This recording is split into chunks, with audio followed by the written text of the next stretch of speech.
Okay, welcome to the weekly Yaakov class. It's Thursday, the 20th of Adar, and Parshas Vayakel, Moshe gathered.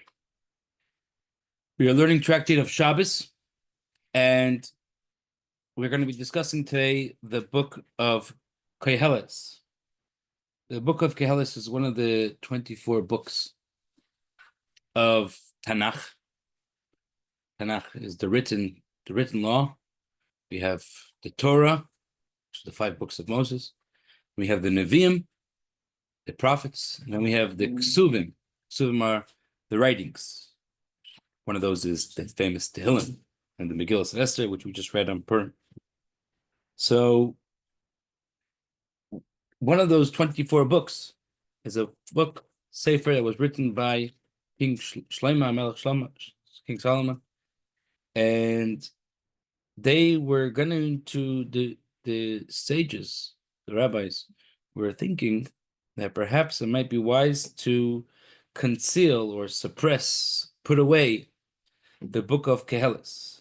I don't know how to pronounce it in English. How do you say Celeste? Ecclesiastes. What is it called? You can also say Lamentations.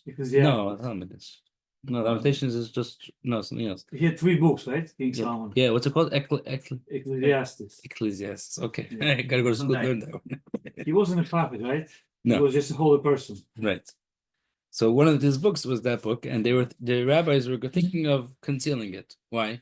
Because they found passages that were seemingly contradicting each other, and they didn't want anybody to say, "Oh, what's going on over here?" And God forbid, say, "Oh, if we can't understand this, then we can't understand the rest of the books of the Torah."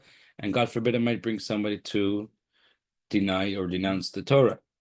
So the rabbis were considering to conceal or suppress this book. But what's the reason why the words contradict each other? So what's the reason why in the end they decided not to conceal it? Because they said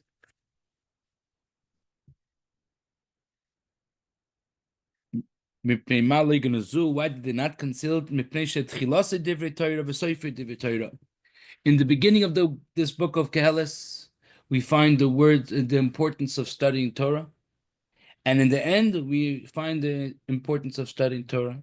So that must be that the whole big middle is also about the study and the importance of Torah. And they recognize as such. If someone's going to realize that the beginning is Torah and the end is Torah, and the middle is Torah, and then they're going to see a contradiction, they're going to be motivated to try to understand it. And you have some teachers that they on purpose say puzzling statements in order to sharpen the minds of the students. So they'll say something that doesn't make sense, and that makes everybody start thinking, and then that's what the teacher wants. He wants you to, oh, that's what you meant. Sometimes the rabbi, he sends out messages. So he doesn't send out the message, we're going to have a farbrengen tonight. He'll write like 2-3 words, and then he wants people to respond, what are you talking about? And then he'll say, cut. So yeah, sometimes you have teachers that they say that. So if a person's going to find contradictions in this book, they're going to be motivated to find answers. So they on purpose, now they didn't go ahead and hide it. Okay? Now, what is the words of the first verse and the last verse, which we said is talking about Torah? What's the first verse? The first verse goes as follows. The first verse of Koheles starts off with the following words. Ma Yisrael la'adam. What benefit is there for a person? B'chol amalai, with all of his toiling. Is that a word, toiling? Yeah. Sheyamel tachas hashamish, that he will toil, that he's going to work hard. Tachas hashamish. This whole world is considered under the sun. What's the simple meaning of this verse? What's the purpose of a person working so hard in this world when the main world is the world to come? All the toiling of your world, of toiling now, is worth nothing. You come to the world to come, you can't take your checkbook along. So a person's going to say he spent his whole life trying to earn money to live the American dream. And he's working and he's working and he's studying and he sends his kids to schools because you have to learn, you have to get a job, and you have to get money. Everything just in order to get money. And now you finally made it, you became a millionaire, and then you get time comes, and you leave your checkbook and your bank to the IRS or to the heirs or whatever it takes, whoever's going to confiscate it. Elon Musk, whoever's going to confiscate the money then. But you don't take it to the world to come. So my Yisrin, the verse is asking, what is benefit is there for so much toiling? Did I say the joke about the fisherman? So, I think, Shalom said it. My brother said it, a good line. There was this fisherman that's sitting in Florida and he's fishing. And next to him is a colleague. And he says, how are you? What do you do? And he says, oh, I'm good. I'm enjoying myself fishing. What do you do for a living? He says, oh, I'm a multimillionaire. I have companies. I own stocks. How did you make it there? Oh, I've been working since I'm little. I've been getting top grades and I went to the best schools. I got the best degrees and I got the best jobs. And I worked years and years and years. What's with you? He says, oh, I'm a simple guy. Why don't you do what I did? Make it really big. Why don't you, what do you, go learn, go, you'll make some money. He says, look, talk for yourself. What do you do? I'm a millionaire. And what do you do now? What do you do now that you're a millionaire? What do you do? I can enjoy myself. How do you enjoy yourself? Fishing. I come to Florida and I go fishing. Now. That's what I'm doing now. So this is what the verse is saying. My Yisrael, you work so hard to get to be a fisherman. How can be a fisherman without it? So that's the simple meaning of the verse. So what's the deeper meaning of the verse? Amri Devei Rabbi Yanai, the students of Rabbi Yanai taught the following. Tachas Hashemesh hu de'enloi. When is there no benefit of toiling? When the thing that you're toiling about is something which is under the sun. Under the sun refers to something worldly, something physical. But Koydem Hashemesh, if you're going to be busy toiling with something that is beyond the sun, even precedes the sun, then there is benefit. What precedes the sun? The Torah. The Torah was created before anything else. It says 2,000 years before the world was created, God created the Torah. And not only that, Hashem created the world from the Torah. He looked into the Torah and saw that's the blueprint, how to create the world. So Torah comes before the world. So Torah is not in time, not 2,000 years in time. Doesn't mean it's a spiritual aspect of time. So the Torah precedes the sun. Over there is benefit. So if someone's going to be busy with the studying of Torah, then he does have benefit. He does take it to the world to come. You just have to get the right currency. People are busy in this world. It's called Olam HaMaiseh, Olam HaAsiyah. That's what this world is called, a world of action. Question is, what are those actions that we're doing? Are those actions that are going to come along with us in the world to come? Or are they actions that are going to stay behind? Like the story with the chicken fat. You ever heard that parable? Eliezer, you know the story of the chicken fat? Which one? There's this guy that hears that in a faraway, he's a guy drowning in debt. And he hears in a faraway country, there's diamonds all over, gold mine. So he borrows lots of money and he makes the long few-week journey. He gets to that island. And sure enough, it's right. It's true. Diamonds. Wow, he's so excited. He starts filling up his pockets and he's hungry from all the picking up the whole diamonds. And he goes into the local restaurant. He says, what do you want to eat? Give me the best you have. I'll order the whole menu. He orders the whole menu. He's eating and having enjoying himself like he never ate before. And the guy comes, give him a bill. There's no problem. Pulls out from his pocket a diamond. This should cover everything, right? And the guy laughs. He says, diamonds? Who needs diamonds? There's diamonds all over. That's not the currency over here. No, what's the currency? Here we go for chicken fat. Chicken fat? How do you get chicken fat? Well, you got to get chickens. You got to raise them, and it's a big job. You're like Bitcoin mining, right? You got to work hard. Okay, I'm sorry, I didn't know. Get to the kitchen, start working. He starts working, and he finally saves up enough money to buy himself a chicken, and he raises the chicken, and works, and months he's working. And he made it very well. And he had a whole farm going on within a few years, he had thousands of chickens. And then he remembers about his family at home. He was very wealthy. He collects all the chicken fat that he has, and he fills up a huge boat. He's like, now my family's gonna be good to go. For years to come, we have enough money. A full boatload full of chicken fat. And he comes a few week journey back home, and his family says, "Oh, welcome back. No, we made you make money." He's like, "Oh, don't worry, we are taken care of. Where's all the money? Where's all the diamonds?" Diamonds. Who needs diamonds? Chicken fat. They say, "What? Chicken fat? What?" And this place stinks some chicken fat. And he's like, "This is the currency." They're like, "What are we gonna do with this?" And it's worth nothing. What's the lesson? No. The lesson is that God sends us to this world, and we have to collect the currency. Which currency? Currency of Torah. That's the Torah precedes the sun. But then we find out that there's chicken fat, and we start collecting green dollars, and we're collecting more and more and more. And then some people make it very good, and we become very wealthy, and we get a full shipload full of green dollars, full of chicken fat, and we come to the world to come, and then it's worth nothing because that's not the currency of it. So, anyways, that's the beginning of the book of Kehalis. The end, Soifei Divrei Torah. The end of the book of Kehalis is also about Torah. What's the verse over there? It says as follows: Soif Dovber. The end of days, the end of things, Hakol Nishma. Everything is going to be heard. Hashem is going to hear about everything. As Alikim Yarei, Ves Mitzvahs of Shemar. Those that fear Hashem and those that keep his mitzvahs, that's the main thing. Kizeh Kol Adam. That is the purpose of the entire being, to fear God and do mitzvahs, study Torah.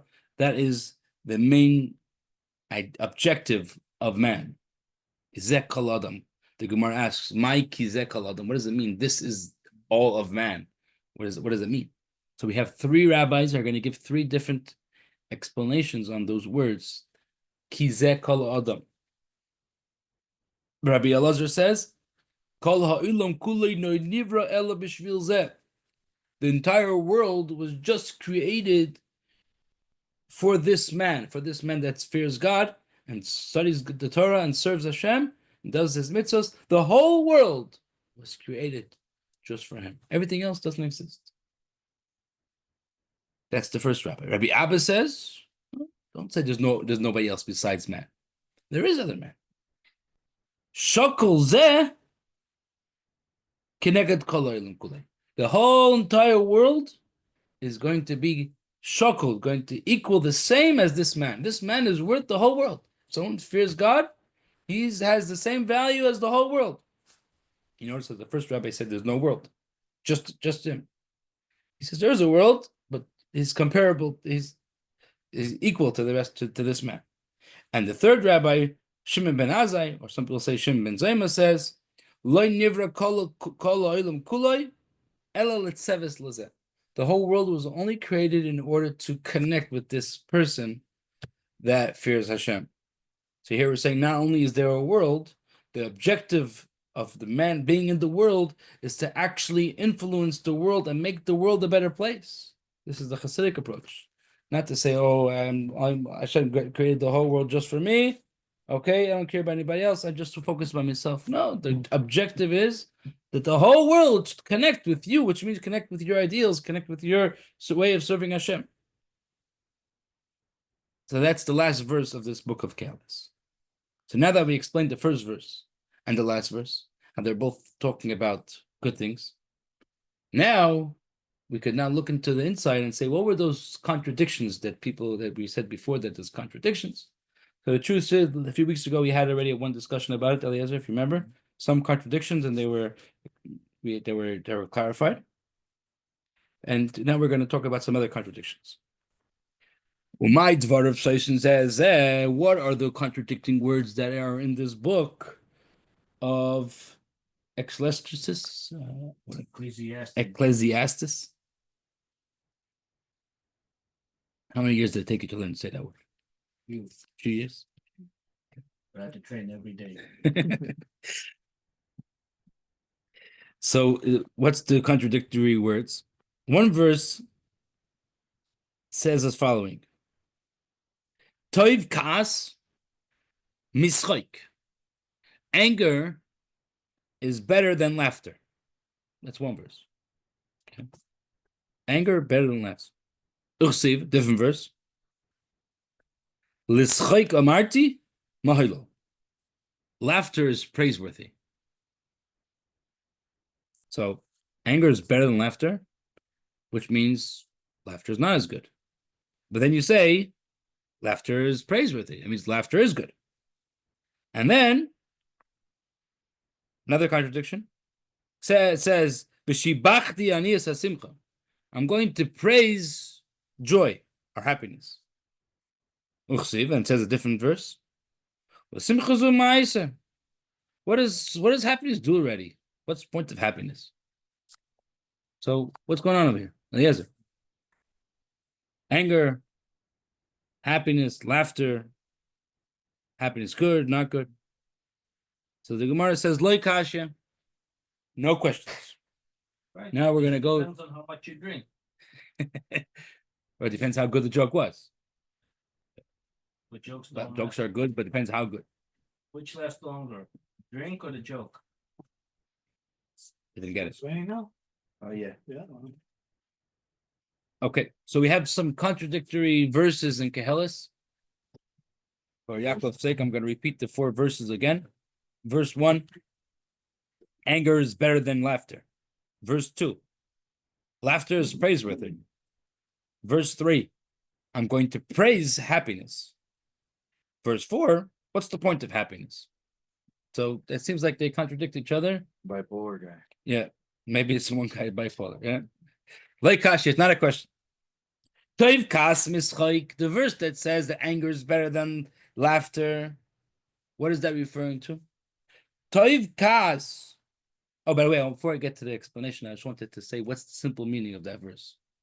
What's the simple meaning? Like look in Rashi or like the simple. What does it mean? Anger is better than laughter. It can't mean simply, because we know that there's many different traits that a person has, and usually we're told to take the middle path, not too stingy, not too generous, not too. You can be too generous. No, just take a middle path. You're not supposed to give away everything you have. You're not supposed to be too too laughing the whole day and not to be too sad the whole day. Usually you're supposed to take the middle approach. When it comes to anger, you're not supposed to take the middle approach. Sometimes be angry. No, you're supposed to stay away from anger all the way. Also, humility is supposed to be all the way humble. You're not supposed to be haughty at all. Those 2 traits you're supposed to stay to one side. So Humility and what? humility and anger and not having anger. What's the guy then, no? Well, humility is the opposite of gaiva, Oh yeah, that's true. right? And anger is the happiness. So it's the same thing. Okay. So can't mean that when the verse says anger is better than laughter, can't mean literally. So what does it mean? It's talking, the simple meaning of the verse is talking about someone that wronged you. Someone got you angry. Someone did something bad to you. It's better, the verse is telling us, it's better to show that person that you're upset, that you're angry, than to smile and make believe nothing happened and then keep it inside. Because when you're angry at that person, you're kind of letting it out. Like being honest. Yeah. But it's also a coping method. You're also letting it out. Like they say in psychology today, you're supposed to have the emotion, you're supposed to recognize it and then let go. So when you have the emotion of anger and you show it, then it's easier to let go. That's a smart guy, huh? But if you gonna smile to that person, You suppress it. you're suppressing the anger and then it builds up inside. Okay? So you're supposed to, so the verse is telling us, Toiv kas mischaik, it's better to be angry than to smile to the guy that wronged you. That's the simple meaning. Now we're going to go to a deeper meaning. Toiv kas mischaik, when anger is better than laughter, it means as follows. Toiv kas, the anger that Hashem has, on tzaddikim in this physical world, everyone does things wrong, or if people are not perfect, and even rabbis and even great tzaddikim, they do things wrong, and they do things that they need to be That's the word reprimanded. Reprimanded? No, what's the word? Reprimanded. Reprimanded. Oh, my English is getting better. Yeah. Reprimanded. Yeah, they You even know what to get your birthday. dictionary. Dictionary. So you have to get a dictionary that you press the button and Hebrew it. English. No, but you have to. I know a lot of these words. I just don't know how to pronounce them. You have to get a dictionary that you press the button and it says how you pronounce it. I do a lot of reading, so I know a lot of words, but I just don't know how to pronounce them. So, so tzaddikim need to be reprimanded also. So that Hashem has anger to those tzaddikim. So the anger that Hashem has to tzaddikim in this world is better than this chayk, than the laughter or smiling face, the smile that Hashem shows to the wicked people in this world. You have many wicked people that life is going good for them. And everything's fine. And you say, you're angering God by doing this, by sinning. You're working on Shabbos. Hashem is angry. Hashem is angry at me? What do you mean? Look, Hashem smiles to me. Hashem is happy with me. I have money. I'm doing good. So the anger, the punishments that the tzaddik and the righteous get in this world is better than the kind of, so to speak, smiling that Hashem gives to the wicked people in this world. Why? Because what the wicked people are getting is just temporary. And the world to come is the main thing, and that's when they're going to get their punishment. See it. You can see, like, as they grow older, you can see, like, the wickedness on their face. The scowl, the hate. It all comes out. Mm-hmm. Cool.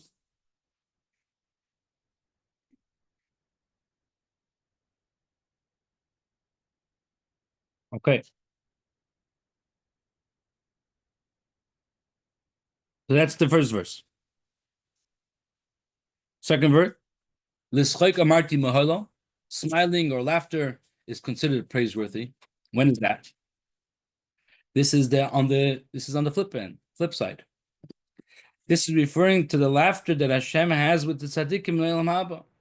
When we said that laughter or happiness is praiseworthy, that's talking about when the righteous people get to the world to come, and that's when Hashem has delights in with them. Hashem is happy with them.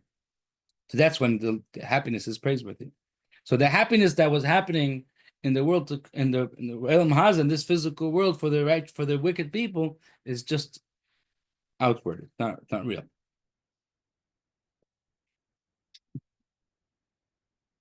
Let's move on. Next verse we said was V'shibachti ani simcha. I'm going to pray. I'm going to praise happiness, simcha, joy. This is talking about simcha shal mitzvah. If the happiness is coming from a good thing, from a mitzvah, person is happy that he serves Hashem, he's happy with the mitzvahs that he's doing. Even if he's going to like a wedding, it's a mitzvah. It's a mitzvah to make a chassan kala happy. Or you're going to a different simcha, you're going to a bris or bar mitzvah. Those are all happy occasions. And that type of happiness is v'shibachti, it's praiseworthy. However, when the verse says, what's the point of having happiness? Remember we said it's a contradiction. That verse is talking about happiness that's not coming from a mitzvah. Happiness from a joke. Or happiness from any type of modern entertainment. So that type of happiness, the verse says, what's the point of this happiness? The Lamed we learn from here. She'ein shchina shoira. Shchina does not rest. Loi mitoich atzlus. Not from laziness or heaviness. Loi mitoich atzlus. Not from depression or sadness. And not even v'loi mitoich schok. Not even from like smiling or just joking around. V'loi mitoich kalus reish. And not from fooling around. V'loi mitoich sicha. Not from schmoozing. V'loi mitoich dvarim b'telim. Not from speaking nonsense. Ella, when does the Shekhinah, God's glory, when does it rest? Mitoch dvar simcha shel mitzvah. Happiness, but not happiness coming from hearing a good joke. Happiness from a mitzvah, from doing something good. That's what brings down the glory of the Shekhinah. Does that mean you can't have any of these types of other types of things? That's not real happiness. And we have to actually channel that our happiness should always lead to something productive. And if we channel our happiness to productive things, that's going to be a mitzvah. Mitzvah doesn't have to mean one of the 613 mitzvahs. Mitzvahs mean serving Hashem. If the happiness is going to lead to serving Hashem better, that's already a mitzvah. It's actually the commentaries bring the story of Elisha, the prophet Elisha, that he was requested to come to a certain war that was happening, and he was angry at the king because the king at that time was into idols. But the prophet was angry at him, and he couldn't pray for him. He couldn't. He says, "I'm sorry, I can't." He's like, "Are we going to win the war? What's going on? Should we go?" He said, "I'm sorry, I can't communicate with Hashem right now." "Why not? You're a prophet." He said, "I'm sorry, I'm in a bad mood. I'm angry. I see you." I don't think he said it that way, but he's like, when I see you and you're representing the Jewish nation, you're the king, and you're into idols, it's affecting me, and I'm in a bad mood, and I can't. Prophecy doesn't come on me. So what should we do? So he said, bring somebody to play music, and they brought someone to play music, and it relaxed him, and then the prophecy came. What's the explanation? What? Because the music brought him in a better mood, but we said it has to be happiness from a mitzvah. So where was the mitzvah over here? They're helping that you didn't get in the room. So getting prophecy is a mitzvah. So we see over here that when it means mitzvah, it doesn't just mean happiness from shaking the lulav or happiness from going to a wedding. Anything that's going to be serving Hashem or going to lead you, this was going to lead him to get a prophecy in order to bring the Shekhinah down, that itself is a mitzvah.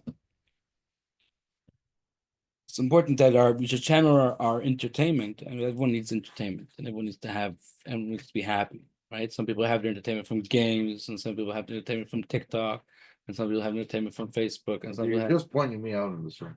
No, I didn't say your name. Yeah, she gets Games, TikTok, Facebook. The only thing that I don't correlate to is Facebook. That was Tony Eliezer. No. What am I gonna do? Well, everyone has their sources of entertainment. We need to make sure to channel our entertainment, that it shouldn't be entertainment for the sake of being happy. That's not where happiness comes from. Real happiness comes from productivity. I say, being productive, Not staying still. not staying. Well, happiness comes from You being gotta keep on moving. doing it. Keep on moving, but in the right direction. So if someone could watch a movie spend 2 hours watching a movie, goes, "Oh, that was a good movie." Now what? It's a waste of time. Oh, you're motivated to do mitzvah. Oh yeah, yeah, you're motivated. You went to sleep 2 hours late, and the next morning you can't wake up for shot. No, I could always. What is the movie? It's based on true story. So but again, I'm not saying you can't watch movies. What I'm saying is, Rabbi describing what I'm describing is what it has to be.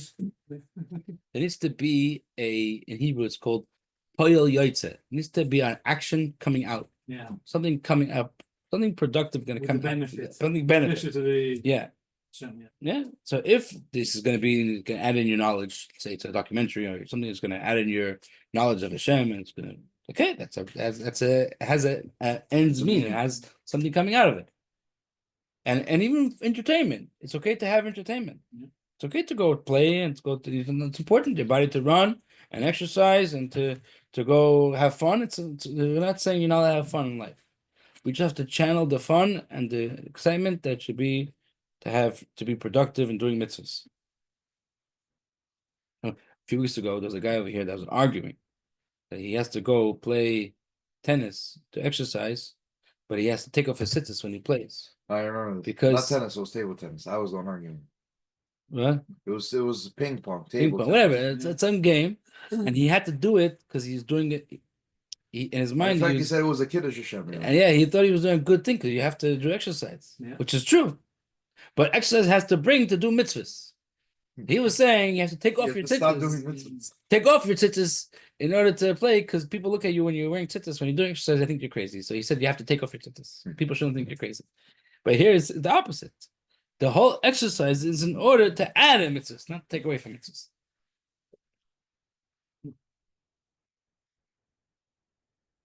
Okay. Amar Rav Yehuda says, "V'chein ledvar halacha."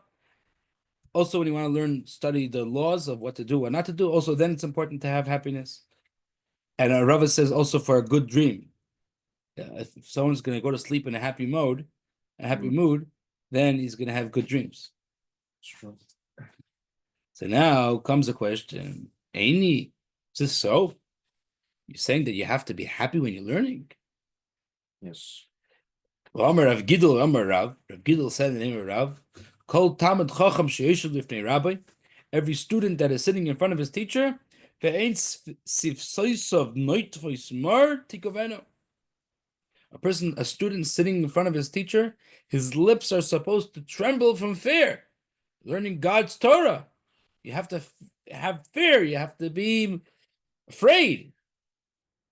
And you're saying now, before you start learning, you should be in a happy and jolly mood.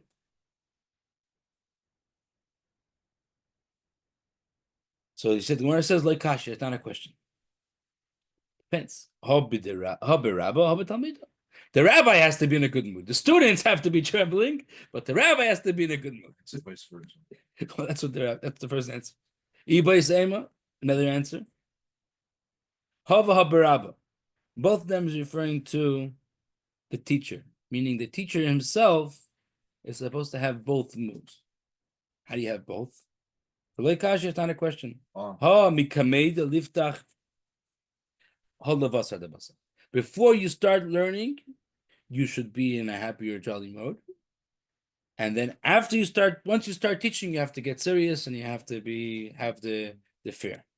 And we find Kihod the Rabbi, we find something by the master Rabbi, great sage, Mikamei the Pasach Lula Rabbanon, before he would start teaching, Joke. Omar Milsa Dibdichusa.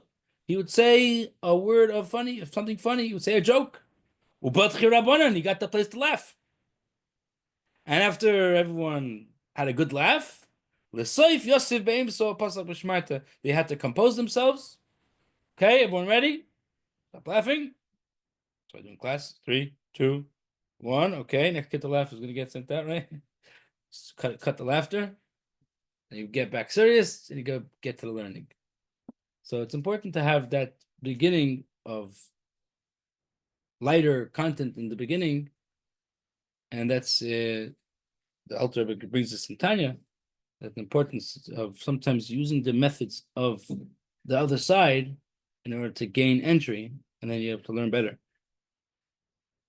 Okay. So this was all about the book of Koheles, Ecclesiastes. You got it right, Rabbi. Well, he just said it.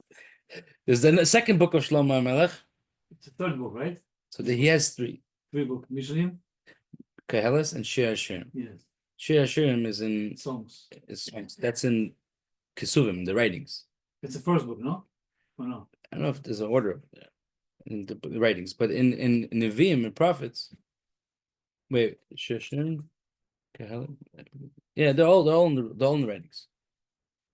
All in the writings. Koheles, Mishnah. Yeah, there's 5 books.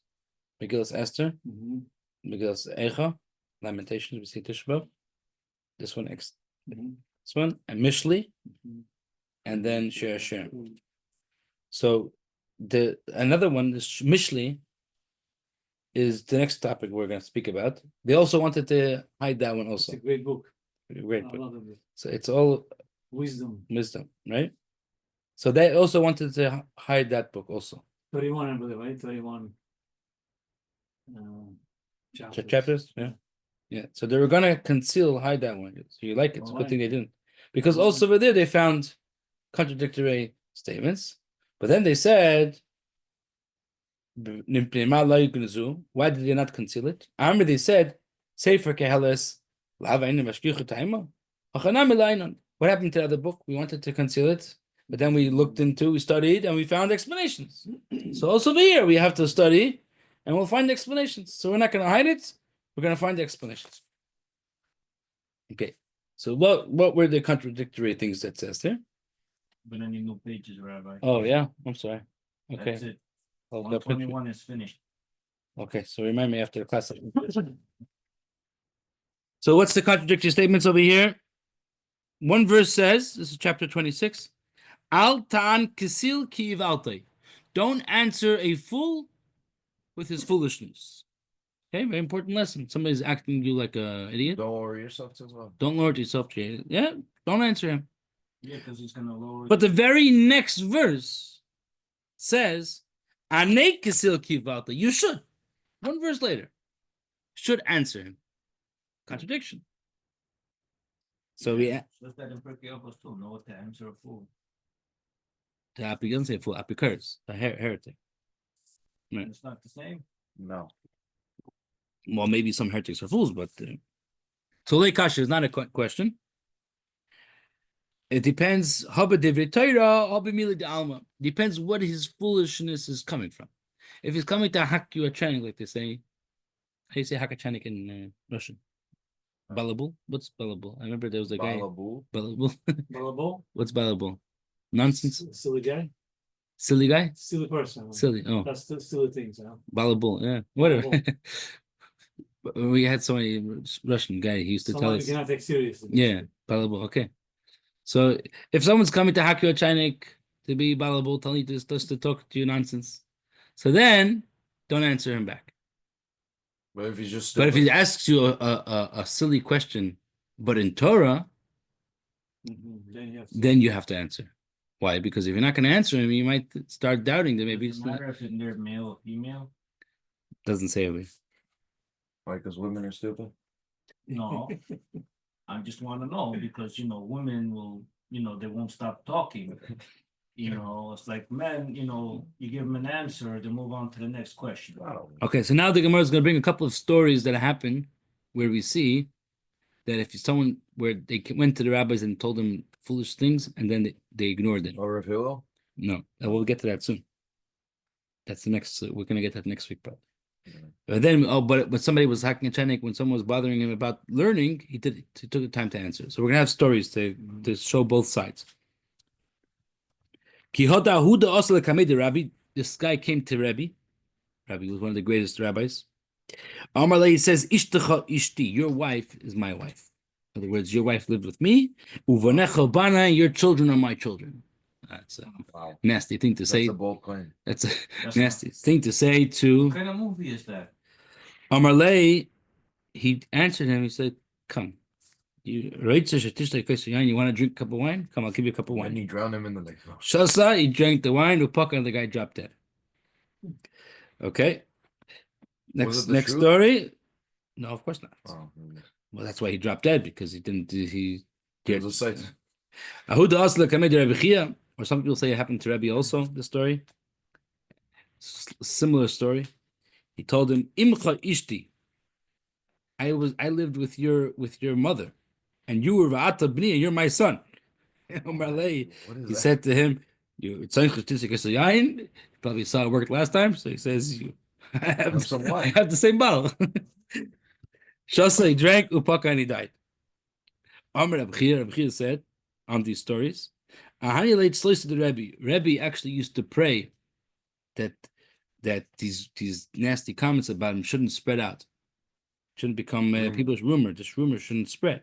The Leila Shavi Bani Mamzeri, they didn't want anyone to start calling his children Mamzerim, so he actually used to pray that this nonsense shouldn't spread, and he said a prayer, and we actually say his prayer. It's part of our prayer. We say it every day. I guess he's started around that time. What is It's it? the end of One? no. We say it at the end of the Shemona Esrei prayer. Mm. He would say as follows: Ki have a matzli. When he finished praying, he would say, "Yehi ratzim l'fanecha Hashem Elokeinu, should be the will before you, Hashem our God. Shetatzileni hayoim." No, we say in the morning. Mhm. Shetatzileni hayoim Oh, yeah. ma'azei panim u'me'azuz panim. You should save us from those that are bold faces, or from those that have chutzpah. So he was referring to these type of people. So you should, someone that's a mamzer, he becomes very bold and becomes arrogant. Okay, B'divrei Torah mai, where do we see stories that, however, that if someone's asking questions in Torah, you should take the time to answer. Ki had Yosef Rabbi Gamliel v'Kadarish. Rabbi Gamliel was giving a Mashiach class. He was giving a class on topics of Mashiach. And he was saying what's going to happen when Mashiach comes. And he says, Asita Isha sheteled b'chol yoim. Women, when Mashiach comes, are going to give birth every day. Shenemrak, it says in the verse, Hara v'yoledes yachtav. You learned it out from a verse, the Mashiach comes, women are going to give birth every day. Ligleg Olav Talmud, one of his students laughed.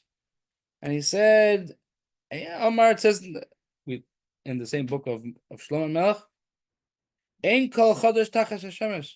There's no new things. God doesn't make no new things. How could you have, say, Mashiach comes, women are going to give birth every day? That's something new, possible. Good question. Come have a cup of wine. I can't believe it. No. So here he didn't say, come drink a wine. Here he took the time to answer because it's some Torah. Amar Lo, he says, boy, come. I'm going to show you a comparable, something similar in this world. Not a mushroom. Like women of all ages. Nafak, they went outside. Achvile Tarnagerlis. They saw a chicken. And he said, look at the chicken. Every day, another egg. So if a chicken could do it, why can't a human do it? Oh, you're right. Sorry. So he went back to class and he went to the next topic in Mashiach class. And he says, Rabbi Gamliel sat down and he said, Asidni lanes shemitzim peris b'chol yom. Trees, Mashiach comes, are going to give out fruit every day. You're going to take a fruit, next day another one. Like a fruit dispenser. Pull it out. And he had a verse, just like branches all the time come out new ones. Fruit, just like branches keep on coming out, also fruit are going to keep on coming out. The same Talmud, the same student laughed. Ha, impossible. It says nothing new is going to happen. How could you say it's going to happen? Where do you see trees? Where do you see something like that? Can't be. Amalei says, come, I'll show you. I'll show you a comparable in this world. My Rabbi just took me out of class anyway. Nafak, he took him out. Achreleit Solof. He went to him a certain type of tree. And this tree had an interesting thing that you pulled off a fruit from the tree. Behind it grew another thing, like a offshoot. And then he took that one, and the next day or a short while later, there was another fruit. They basically it grew three fruits. Like that. That's the tree that cork is made from, like cork in the bottles. Yes. That is always regenerating. So you can actually peel the wood for cork off that tree, and it will regrow, and it will continue. No, so that's the next. That's the next one. That's next. That's not fruit. He showed him a fruit tree where you just fruits. Right. You pull a fruit, and like the next, like there's three different species of fruit came out, or maybe or I know hearts of palm. You have the hearts of palm, and you have the lulav, and you have the fig. You have the date. You have three things coming out from the same spot. So could be talking about that or something else. It says here a copper vine. I don't know. I don't have the English now, so I can't check what type of tree it is. Maybe I'll check the article. Maybe say what type of tree it is. Okay, next class. He's sitting on Gamil, sitting over there and says, Eretz Yisrael. This is maybe something everyone heard when Mashiach comes. The land is going to produce guluskais, pastries. They're going to come out from the ground, and clothing. The land is going to. You ever heard this? Mashiach comes. They say candies are going to grow on the trees, but you ever heard it? No. This is one of the famous things. Yeah, but it's a famous thing. Mashiach comes. There's going to be things growing, clothing growing from trees, and there's going to be food coming from the ground, pastries coming from the ground. Have a shoe tree. A shoot tree. A shoe tree. You know what a shoe tree is, right? Shoots. Shoes. No, it's something that you use to help put shoes on. No, but you said offshoots. A shoot is something coming from the ground. No, shoot. Shoe tree. Oh, that's what you mean. Oh, those long sticks. Right, shoot tree. Okay. Okay. So and he brings the verses to prove it That same student says, it can't be. Says nothing's gonna be. It says nothing's gonna be in front of Enkel Chodesh Tachas Hashemesh. And he says, "Come, I'll show you." And he takes him out and he showed him some type of mushrooms. Look at the mushroom. This mushroom is growing in the middle of nowhere, just from the ground, not attached from now, in the middle of on a rock or something.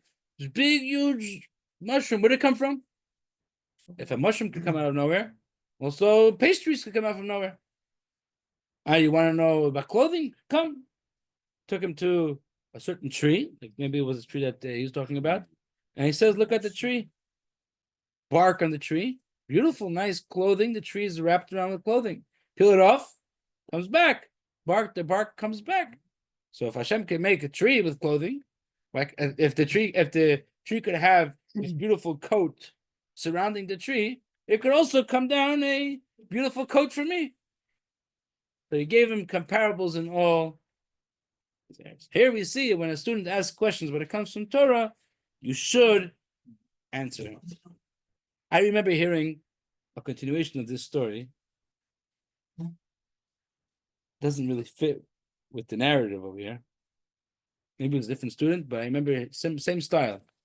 There was this. He was saying the Mashiach comes. There's going to be huge stones or huge diamonds, and he laughed and said, "Can't be." He says, "Come, I'll show you." They drove in a boat to some island, and he showed them the distance that there was these huge, massive diamonds over there. But then it says that he stared at him, and the guy died. The student died. So I guess after all this, like, it doesn't say that's part of the story over here. I don't know if it was the same student, but if it was the same student, it makes sense. It's like after so many different proofs, you should have started believing by now. By now, you should have started. You should have believed. Okay. Thank you for joining us.